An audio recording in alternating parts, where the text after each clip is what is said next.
Kita ulas proses hukum kasus ijazah Jokowi ini bersama Wakil Ketua Tim Pembela Ulama dan Aktivis Rizal Fadilah dan Wakil Ketua Umum Projo Freddy Damanik. Selamat malam Pak Rizal, Bung Freddy. Selamat malam, Mbak. Selamat malam. Selamat malam, terima kasih sudah hadir. Selamat malam. Iya, selamat malam. Saya ke Pak Rizal dulu. Hari ini kan Pak Jokowi sudah datang memberikan keterangan ke Bareskrim dan juga tadi setelah dari Bareskrim meyakini bahwa itu adalah ijazah yang asli yang sudah diperiksa oleh lapor. Bagaimana? Anda masih yakin atas tudingan yang disampaikan pihak Anda? Ya, saya kira itu bagian dari proses langkah lanjut pengaduan dari TPUA. Oleh karena itu tentu TPUA menunggu sampai proses akhir begitu dari tahapan-tahapan yang dilakukan oleh pihak Bareskrim. Saya kira dengan pemanggilan ataupun undangan kepada Pak Jokowi itu menambah menuju ke proses ujung dari tahapannya Bareskrim, terutama setelah keluarnya SP Lidik ya tanggal 10 April yang sebenarnya TPUA sudah melaporkan atau membuat pengaduan masyarakat pada 9 Desember 2024. Tapi ya sudah berproses dan berjalan. Jadi TPUA tentu masih menunggulah gitu kan proses akhir dari semua langkah-langkah yang dilakukan oleh pihak Bareskrim Mabes Polri.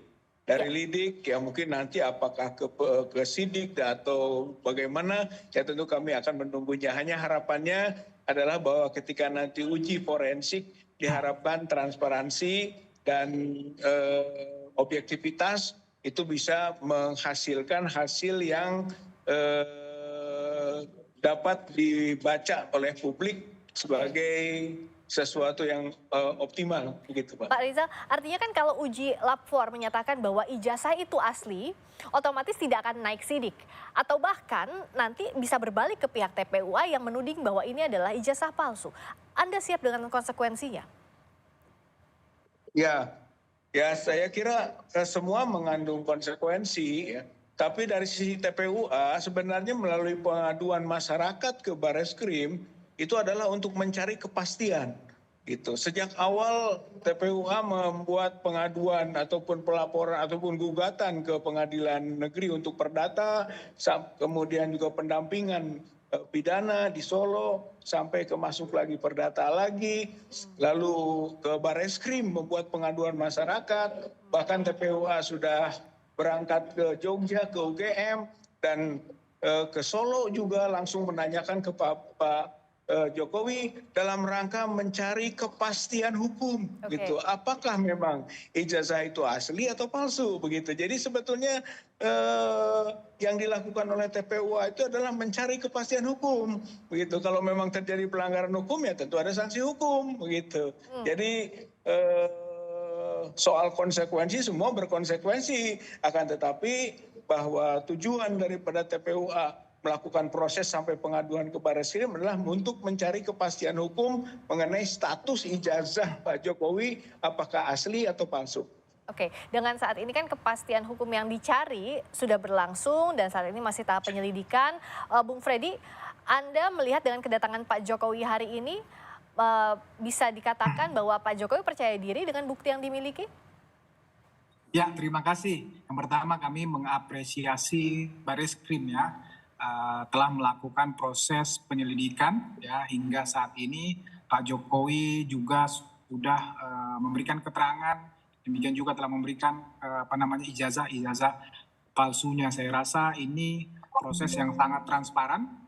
Bareskrim juga telah membuka kepada publik. Nanti kita tunggu memang minggu depan apa yang terjadi di dalam gelar perkara. Ya, bukan masalah Pak Jokowi percaya diri atau tidak, tapi beliau sudah sebagai warga negara yang baik, memang kalau dipanggil, kalau diminta, ya memang harus memenuhi panggilan penyidik. Memang beliau harus mempertahankan dalam hal ini karena dituduh ijazah palsu, maka beliau harus membawa ijazah palsunya. Harus membawa ijazah aslinya, ya. Memperlihatkan dan memberikan kepada penyelidik untuk katakanlah saya nggak tahu apakah memang dilakukan lab team atau diuji bagaimana, silahkan penyelidik yang tahu. Tapi sekali lagi kami tegaskan bahwa ini adalah kewajiban hukum Pak Jokowi untuk memenuhi panggilan penyelidik dalam hal ini. Oke, kalau Pak Ya, Rizal akan percaya dengan apa yang disampaikan oleh Lab 4 apapun hasil pengujian terhadap ijazah yang dibawa oleh Pak Jokowi, Pak Rizal? Ya. Ya, kata kuncinya adalah soal transparansi, akuntabel, ataupun juga dapat dipertanggungjawabkan oleh publik. Bagaimana menilainya? Ya, maksudnya nanti dari bukan hanya menyebut misalnya ini asli atau ini identik, tapi juga harus ada penjelasan kepada publik tentang bagaimana cara melakukan pengujiannya itu. Misalnya soal usia kertas, soal tulisan, soal tinta, ya gitu kan, berapa tinta yang ada dan sebagainya, sehingga masyarakat, oh iya betul pengujiannya ini sangat objektif, transparan. Nah, syukur-syukur sebenarnya kita harapkan bahwa di dalam proses uji forensik itu juga melibatkan ahli-ahli yang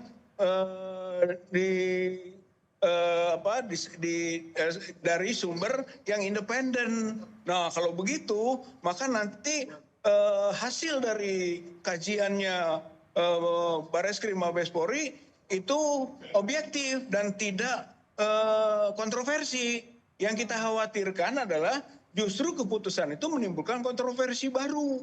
Oleh karena itulah diharapkan pihak Bareskrim bisa mengurai lebih detail tentang proses yang dilakukannya sehingga sampai pada kesimpulannya apakah itu identik tidak identik atau asli tidak asli atau palsu. Saya kira seluruhnya berujung pada alasan rasional yang bisa diuji oleh publik gitu. Saya kira ini sehingga kita dan TPUA itu bukan mewakili TPUA sendiri, tapi memang mewakili aspirasi publik yang ingin tahu apakah ijazah Pak Jokowi itu asli atau palsu. Oke, Bung Freddy tadi akan percaya tapi dengan syarat harus dibuka bagaimana prosesnya dan sebagainya. Bung Freddy juga melihat harus seperti itu? Ya, Gini, Bung Freddy dulu. Bareskrim itu kan mempunyai mekanisme sendiri. Ya, penyelidikan itu di dalam hukum kita juga itu ada mekanisme. Ya, ada proses-proses tersendiri di mereka itu. Jadi, dan kasus katakanlah ijazah palsu, dokumen palsu, akta palsu, itu juga bukan sekali Bareskrim melakukan penyelidikan ataupun penyidikan terhadap itu. Jadi sudah ada mekanisme baku. Jadi menurut saya tidak perlu kita menggurui atau mengajari Bareskrim dalam hal ini. Kalaupun teman-teman TPUA mau memberikan masukan, menyarankan, itu sah-sah aja. Tetapi sekali lagi, tolonglah jangan dibangun narasi-narasi ya belum apa-apa. Tapi memang saya lihat memang dari awal memang begitu. Kemarin nantang misalnya nih Roy Suryo dan kawan-kawan. Nanti silahkan laporkan. Begitu dilaporkan saya bilang waktu itu nanti kalian ngomong kriminalisasi. Nah benar dibangun narasi-narasi seperti itu. Sudahlah kita percayakan kepada Bareskrim ya. Tuntut transparansi oke, tapi bukan transparansi ataupun mau seperti apa yang kita inginkan. Karena Polri sudah mempunyai mekanisme terhadap proses yang mereka lakukan. Dan saya percaya, saya yakin Polri akan transparan terhadap proses ini. Demikian juga gelar perkara, saya yakin silahkan mungkin teman-teman TPU apa akan minta diundang atau bagaimana. Saya rasa itu bisa juga dilakukan. Tapi sekali lagi saya percaya Bareskrim dalam hal ini akan transparansi dalam melakukan proses penyelidikan ini. Oke, kalau dari Pak Rizal tadi kata Bung Freddy boleh meminta transparansi tapi juga bukan menggurui pihak dari Bareskrim Polri. Ya, jadi betul. Saya kira transparansi objektivitas itu digambarkan oleh keterbukaan dari pihak Bareskrim sendiri untuk hasilnya ini bisa diuji oleh publik gitu. Jadi tetap saja dia harus merasakan bahwa hal ini bukan final. Masyarakat boleh mengujinya. Saya kira itu sebetulnya kedewasaan dan sikap objektifnya pihak Bareskrim. Karena bukan berarti Bareskrim tidak pernah salah loh gitu. Banyak pada hasil ujinya yang juga bisa menimbulkan kontroversi. Kasus kilometer 50, kasus Wongso, kasus Vina, atau mungkin banyak kasus-kasus lain yang justru menimbulkan kontroversi Nah, Pak Rizal, berikutnya. kalau tadi Supaya Anda untuk Anda kasus tampak ini tidak oke, kalau supaya Pak tidak Rizal, maaf menimbulkan saya mau tanya tadi. kontroversi. Tadi kan Pak Rizal bilang bahwa oke, tapi bukan berarti Bareskrim bisa salah. Artinya kan ada peluang kontroversi yang menurut Pak Rizal bisa diuji ulang. Tapi mekanismenya seperti apa? Karena kan kalau kita bicara soal mekanisme pidana, Ya, laporan ini yang ditindaklanjuti dan uji lapor yang punya legitimasinya adalah dan punya legalitasnya ada dari pihak Polri. Pak, misalnya mekanismenya misalnya soal uji skripsi. Uji skripsi kan yang dipermasalahkan adalah soal lembar pengesahan. Nah, untuk menguji lembar pengesahan itu, tentu Barreskrim bisa menguraikan tentang apakah betul keraguan publik yang menyangkut misalnya phone face, bahwa itu adanya baru tahun 92. Nah, 85 belum ada gitu kan, soal widow, soal dos. Saya kira itu harus dijawab, dijelaskan gitu. Kemudian soal keraguan soal cap di ijazah misalnya, itu kan soal warna merah yang tidak masuk ke jas ataupun ke fotonya Pak Jokowi, itu dijelaskan gitu. Kemudian juga umur, date-nya, soal kertas antara lembar pengesahan dengan konten atau isi skripsi, itu juga harus dijelaskan. Artinya bahwa telah diuji mengenai usia kertas masing-masingnya, Oh, jadi termasuk hal ijazah teknisnya juga harus tersebut turut gitu kan. diuji Saya kira begitu ya? itu perlu mendapat sebagai bukti bahwa itu siap untuk diuji oleh Oke. siapapun begitulah, bahwa Barreskrim sangat dipercaya untuk Oke. menghasilkan, tapi dengan argumen dan alasan yang bisa diterima juga oleh publik gitu. Oke, nah kalau Bung Freddy lihatnya bisa tidak mekanismenya tadi? Kalau tidak, kalau Ya. ada yang masih diragukan secara parsial diuji. Ya, silakan saja seperti saya katakan tadi ya, teman-teman TPUA menyarankan, tapi sekali lagi Polri itu punya mekanisme sendiri. Itu hal-hal teknis ya, kalaupun memang itu harus dilakukan Polri pasti mereka lakukan. Tapi saya bilang tadi bahwa ya pembuktian terhadap atau proses pembuktian terhadap ijazah atau akta autentik ini Polri sudah mempunyai mekanisme sendiri. Bahkan untuk ijazah ini kan kasus sederhana ya, secara undang-undang ya, itu dalam hal ini ijazah S1 UGM itu mempunyai kewenangan sistem pendidikan, undang-undang sistem pendidikan nasional memang UGM mengeluarkan ijazah. Jadi sebetulnya sangat sederhana, ditanya saja UGM, ini benar kau keluarkan, apa buktimu mengeluarkan ini? Semua dokumen-dokumen dibuktikan, diperlihatkan kepada Mabes Barreskrim hal ini. Sebenarnya sesederhana itu, tetapi kalau memang penyidik akan melakukan seperti apa yang dikatakan Pak Rizal tadi, it's okay, bagi kami tidak ada masalah di situ, karena memang Pak Jokowi, kami juga yakin betul bahwa memang ijazah itu dikeluarkan UGM, jadi tidak ada masalah dengan yang disampaikan Pak Rizal. Tetapi sekali lagi, itu kewenangan Barreskrim Polri. Tolong teman-teman ini jangan membangun narasi-narasi seolah-olah kalau nanti sudah keluar ya hasilnya malah dibangun lagi narasi-narasi ketidakpercayaan kepada Polri. Kasihan, jadi ini nggak ada ujungnya, demikian. Oke, ujungnya mau kemana Pak Rizal? Kalau tadi kata Bung Freddy, kalau nanti sudah ada hasil dari uji lapor, ternyata ijazahnya asli dikatakan, tapi masih tidak percaya juga. Lalu akan lewat mana lagi? Ya, bukan soal percaya tidak percaya, tapi pada alasannya kan, ataupun polanya, atau mekanisme yang tadi disebut Pak, setuju Pak Alek Damanik bahwa itu punya mekanisme. Tapi mekanisme itu harus jelaskan kepada publik sehingga tidak kontroversi lagi. Jadi kontroversi itu bukan soal asli atau ijazah palsu. Kalau disebut asli jadi kontroversi, bukan. Tapi berbasis pada mekanisme yang transparan, mekanisme yang bisa dipertanggungjawabkan kepada publik gitu, bahwa oh iya bener loh gitu, pengujiannya ini sudah komplit gitu kan, sudah multisisi, sudah berbagai aspek teknologi digunakan. Nah itu sampaikan gitu, karena ini agak berbeda dengan pengujian ijazah ataupun sertifikat yang bukan orang yang punya jabatan sebagai orang nomor satu, presiden, mantan presiden. Oleh karena itu harus agak spesial gitu kan, bukan berarti bahwa berbeda kedudukan hukum, tapi justru untuk membuktikan keraguan publik terjawab oleh hasil uji forensik Mabes Polri itu. Saya kira rakyat akan menerima kalau pengujiannya tadi transparan, mekanismenya bisa dipertanggungjawabkan, nggak akan menimbulkan kontroversi apapun yang diputuskan. Tapi sebaliknya, kalau tidak memiliki argumen dasar ataupun alat uji yang bisa dipertanggungjawabkan atau transparan dan sebagainya tadi kita sebut, maka bakal menimbulkan kontroversi baru.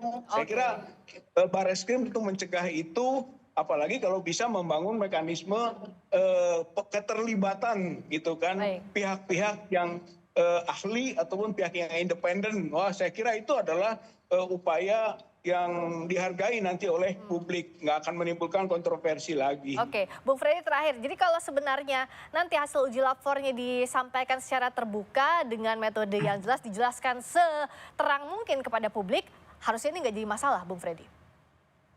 Iya, bagus kalau dijelaskan memang itu. Kami juga berharap Barreskrim melakukan itu, tapi sekali lagi ya tidak perlu didikte Barreskrim dalam hal ini. Mereka tahu apa yang harus mereka lakukan terhadap penanganan kasus seperti ini. Tapi saya terakhir saya tegaskan ya, gini loh, UGM itu belum pernah mempunyai kasus, belum pernah mempunyai track record di dalam penerbitan ijazah, katakan ijazah palsu, ijazah tidak benar atau apapun itu. Sekali lagi, UGM belum pernah mempunyai kasus itu. So, lantas teman-teman ini, ya Rosyuro dan kawan-kawan, apa alasannya tidak mempercayai UGM bahwa telah mengeluarkan ijazah Pak Jokowi? Kemudian setelah UGM menyampaikan kebenaran itu, keaslian bahwa ijazah Pak Jokowi itu benar asli, kemudian teman-teman ini terus saja ribut. Berarti kan jelas di sini niatnya tidak baik, ya mensreanya jelas, niatnya jahat gitu loh. Karena sekali lagi, kalau memang mempermasalahkan, permasalahkan UGM, baru permasalahkan Pak Jokowinya. Nah, dalam hal ini ya UGM sudah bicara, UGM sudah menyatakan asli, tapi tetap saja. Jadi niatnya apa? Oke, baik. Ya, baik. Singkat saja Pak Rizal, apakah betul ada mensrea jahat dari pihak pelapor? Ya. Iya, Pak Rizal. Pak. Iya, singkat saja. Tadi karena apa Pak Bung Freddy menanyakan bahwa apa niatnya sebenarnya? Ya. Apakah betul ada mensrea itikat buruk, mensrea jahat? Apakah tidak cukup klarifikasi dari UGM sehingga harus dibawa panjang ke kasus Iya, itu? kami kan sudah ke UGM, gitu kan, untuk meminta penjelasan atau klarifikasi itu. Tapi ternyata pihak UGM itu tidak terbuka, gitu. Bahkan untuk menjawab beberapa pertanyaan yang diajukan oleh TPUA juga ataupun oleh ahli atau seperti Dr. Rismon, Dr. Roy Suryo itu tidak memberikan jawaban-jawaban, apalagi dokumen-dokumen. Sayang sebenarnya kemarin kita datang ke UGM itu untuk memastikan, tapi tidak bisa terjadi dialog yang dalam mengenai uji dokumen. Padahal sebetulnya kita diskusikan di situ. Nah itulah, jadi sampai kita ke UGM kemarin tidak mendapat jawaban gitu. Jadi bukan berarti tidak mau ke UGM dan bukan berarti tidak bisa menerima penjelasan. Memang UGM-nya tidak menjelaskan dan tidak memberikan data-data yang dibutuhkan. Begitu Bu, Mbak. Jadi akhirnya sekarang dibawa ke jalur hukum, harus diikuti prosesnya. Saat ini sedang berjalan dan gelar perkara juga akan dilaksanakan pada pekan ini. Terima kasih Pak Rizal Fadilah, Wakil Ketua Tim Pembela Ulama dan Aktivis. Terima kasih Bung Freddy Damanik, Wakil Ketua Umum Projo. Selamat malam. Ayo Pak Freddy. Baik, terima kasih. Berikutnya saudara.